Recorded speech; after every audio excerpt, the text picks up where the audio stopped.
Hi friends, అందరూ ఎలా ఉన్నారు? నేను మీ సిరివెన్నెల ఛానల్ని. ఈరోజు నేను మీకు చూపించబోయే చెట్టు అందరికీ తెలిసినదే, అదే జిల్లేడు చెట్టు. ఈ చెట్టుని జిల్లేడు చెట్టు లేదా అర్క చెట్టు అని కూడా పిలుస్తారు. ఈ చెట్టు ఒక పాలుగల చిన్న మందు మొక్క. జిల్లేడు చెట్టులో 2 రకాలు ఉంటాయి. ఒకటి తెల్ల జిల్లేడు, ఇంకొకటి ఎర్ర జిల్లేడు. తెల్ల జిల్లేడు ఒక అద్భుతమైన ఔషధ మొక్క.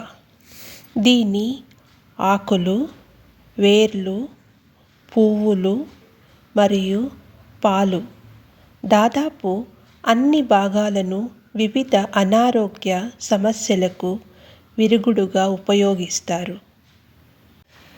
దీని ఆకులను కొద్దిగా వేడి చేసి కీళ్ళ నొప్పులు, వాపులు ఉన్న ప్రాంతాలపై కడితే త్వరగా ఉపశమనం లభిస్తుంది. ఆకులను మెత్తగా నూరి నుదుటికి పట్టులా వేస్తే తలనొప్పి తగ్గుతుంది.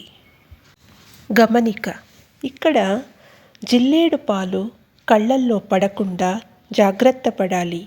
ఏదైనా ఆరోగ్య సమస్యకి వీటిని వాడే ముందు ఆయుర్వేద నిపుణుల సలహా తీసుకోవడం మంచిది. తెల్ల జిల్లేడు గురించి మనం విన్నాం. ఇందులో కాయలు, పువ్వులు, ఆకులు అన్నీ కూడా పూజలో వాడుతారు. మనం జిల్లేడు ఆకులను రథసప్తమి రోజున ఉపయోగిస్తాము. దాని పువ్వులు గణపతికి పెట్టి పూజ చేస్తారు మరియు ఆకులను పత్ర పూజలో వాడుతాము.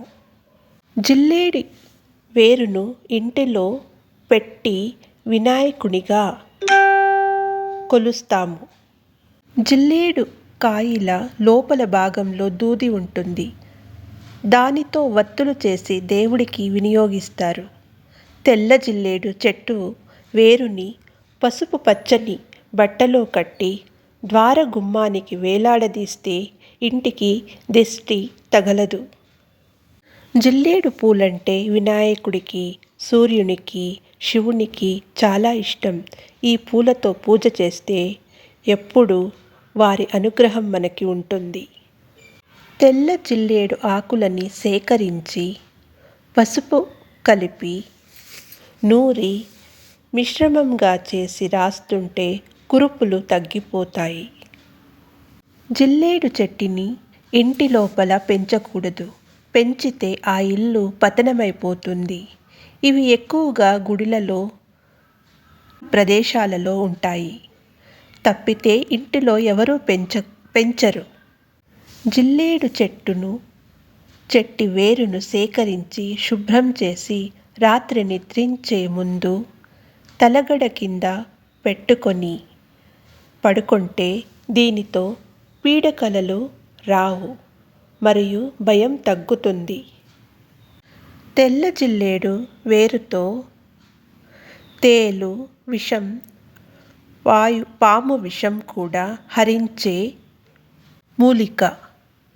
గమనిక: జిల్లేడు పాలు కళ్ళలో పడకుండా జాగ్రత్త పడాలి.